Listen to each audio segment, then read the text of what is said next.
Hello everyone, welcome to our channel again. And आज का हमारा टॉपिक है electric field intensity due to an infinitely long straight uniformly charged wire. तो ये हमारा क्लास 12 फिजिक्स चैप्टर 1 का टॉपिक है और आप लोगों को तो पता ही है कि ये जो है ये एक इन्फिनाइटली लॉन्ग स्ट्रेट वायर है और इसकी वजह से जो इलेक्ट्रिक फील्ड इंटेंसिटी बनता है उसी को आज हम लोग डेरिवेशन करने वाले हैं। तो सबसे पहले इस पिक्चर को देख लेंगे और इस पिक्चर में क्या क्या किए हैं उसको सबसे पहले हम लोग कंसिडर करेंगे। तो let us consider a straight uniformly charged wire having length L. यानी कि सबसे पहले हम कंसिडर करते हैं कि हम लोगों ने एक स्ट्रेट यूनिफॉर्मली चार्ज्ड वायर लिया है जिसका जो लेंथ है वो क्या है L. Let a small area, फिर हम एक स्मॉल एरिया लेते हैं D A where electric field lines are passes, जहाँ से क्या हो रहा है इलेक्ट्रिक फील्ड लाइंस पास हो रहा है। ये जो हमारा एक यूनिफॉर्मली स्ट्रेट लॉन्ग वायर है इससे जो इलेक्ट्रिक फील्ड सब पास हो रहा है इस छोटे से एरिया के वजह से उसको हम लोग इस पिक्चर में डिस्क्राइब किए हैं और यहाँ पर भी कंसिडर कर दिए हैं कि let a small area D A where electric field lines are passes as shown in figure, जैसे कि हम इस फिगर पे देख सकते हैं। इसके बाद हम लोग क्या करेंगे, इसका जो ये जो तार की वजह से जो यहाँ पर इलेक्ट्रिक फील्ड इंटेंसिटी बन रहा है उसी को आज हम लोग डेरिवेशन करने वाले हैं। तो उसका जो फॉर्मूला निकालेंगे वो गॉस लॉ की मदद से निकालेंगे, क्योंकि देखो यहाँ पे एक छोटा सा एरिया निकल रहा है और ये जो है ये क्या है स्ट्रेट यूनिफॉर्मली चार्ज्ड वायर। तो इससे जो इलेक्ट्रिक फील्ड इंटेंसिटी निकलेगा वो गॉस लॉ से हम लोग निकाल पाएंगे, क्योंकि यहाँ फ्लक्स का उपयोग होगा और इलेक्ट्रिक फ्लक्स का फॉर्मूला हम गॉस लॉ से निकाल सकते हैं। तो आराम से हम गॉस लॉ का उपयोग करेंगे अभी। तो हमारा जो फिगर था उसको हम लोग कंसिडर कर लिए थे। अब आगे देखते हैं अकॉर्डिंग टू गॉस लॉ। अब गॉस लॉ के अकॉर्डिंग हम देखते हैं कि electric flux equal to Q by epsilon nought, ये हमारे पास एक फॉर्मूला आता है। अगर ये सब चीज़ के बारे में किसी को नहीं पता है तो प्लीज़ मेरे प्लेलिस्ट पर डाला हुआ है सारा का सारा फिजिक्स क्लास 12 चैप्टर 1 का वीडियो, आप लोग जाके चेक कर लीजिए। तो ये हमें पता है कि इलेक्ट्रिक फ्लक्स का फॉर्मूला होता है क्यू बाई एप्सिलॉन नॉट, जो कि इसको हम लोग इक्वेशन 1 मान लिए हैं। एंड देन बट देखो हमें पता है कि ये एक फॉर्मूला होता है इलेक्ट्रिक फ्लक्स का, बट इलेक्ट्रिक फ्लक्स का और एक फॉर्मूला होता है जो कि होता है surface integral of electric field intensity dot D ए। ये मैंने इलेक्ट्रिक फ्लक्स के वीडियो पे बताया था आपको कि दोनों फॉर्मूला इलेक्ट्रिक फ्लक्स का ही है। इसको हम लोग इक्वेशन 2 मान लेते हैं। देन देखो क्या करना है, देखो फ्रॉम इक्वेशन 1 एंड 2 हम इक्वेशन 1 और 2 से लिख सकते हैं कि surface integral of electric field intensity dot D A equal to Q by epsilon nought. देखो समीकरण 1 से हम लोग ये को लिख लिए हैं एंड इक्वेशन 2 से ये वाला लिख लिए हैं, क्योंकि दोनों इलेक्ट्रिक फ्लक्स का ही फॉर्मूला है तो कोई दिक्कत नहीं है अगर हम लोग ऐसे लिखेंगे। तो इसको हम लोग कहाँ से लिखें, फ्रॉम इक्वेशन 1 एंड 2 से। उसके बाद देखो क्या करना है, सेम का सेम लिखे हैं, यहाँ पर भी सरफेस इंटीग्रल यहाँ पर भी वही है electric field intensity D A equal to Q by epsilon not.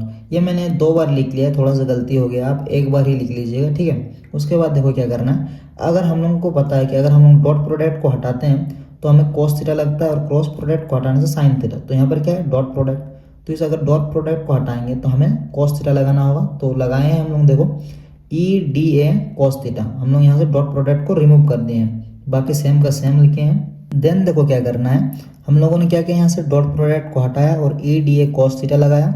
उसके बाद देखो ई और डी ए ये दोनों का जो डायरेक्शन है वो सेम है। इलेक्ट्रिक फील्ड इंटेंसिटी भी हमारा आउटवर्ड डायरेक्शन में था और एरिया का डायरेक्शन मैंने पहले ही बताया हमेशा आउटवर्ड ही होता है, तो दोनों सेम डायरेक्शन पे था। आप लोग फिगर को वापस थोड़ा सा देख सकते हो।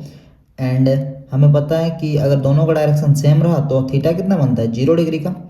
तो लिख दिया है मैंने यहाँ पर साइड पे, आप लोग भी नोट्स में ऐसे ही सेम लिखिएगा जैसे मैं लिख रहा हूँ।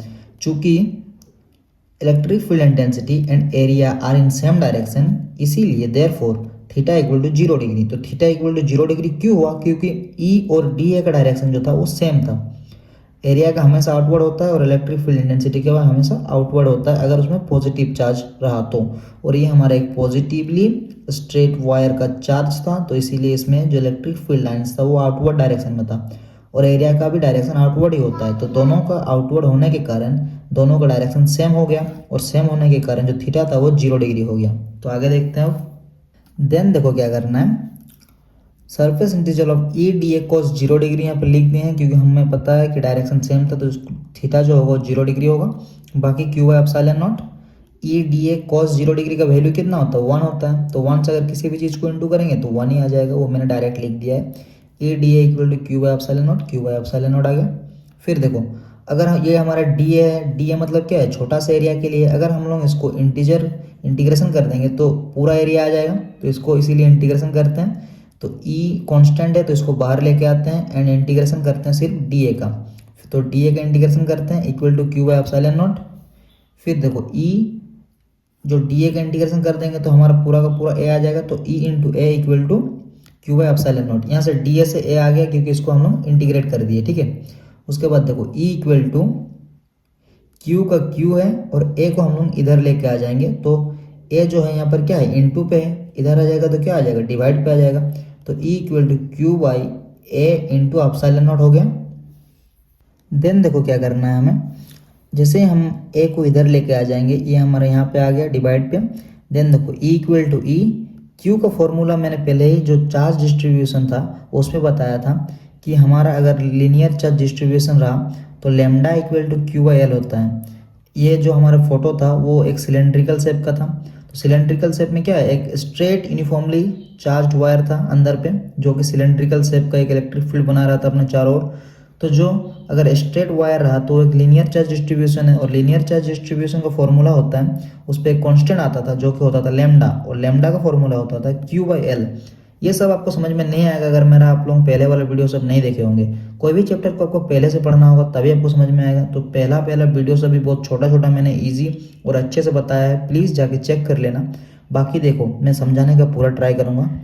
देखो यहाँ पे lambda equal to Q by L होता है, जो कि हम लोग चार्ज डिस्ट्रीब्यूशन में पढ़े हैं। क्योंकि ये एक स्ट्रेट वायर है तो स्ट्रेट वायर का जो कांस्टेंट आता है वो आता है लेमडा, और लेमडा का फॉर्मूला होता है क्यू बाई एल।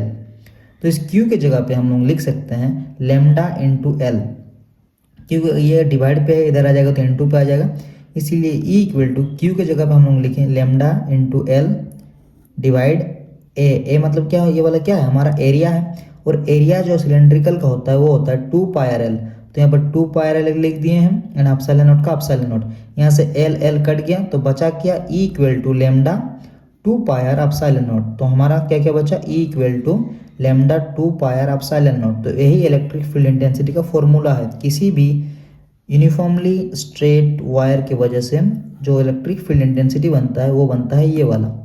तो आज के इस वीडियो पे इतना ही। अगर किसी को नहीं समझ में आया तो वीडियो को दोबारा देख लें ताकि अच्छे से और क्लियर हो जाए। बाकी नोट्स का अगर किसी को टेंशन है तो प्लीज़ आप लोग थोड़ा वीडियो को पॉज करके लिख लीजिएगा। बाकी मिलते हैं अगली वीडियो के, तब तक के लिए थैंक यू।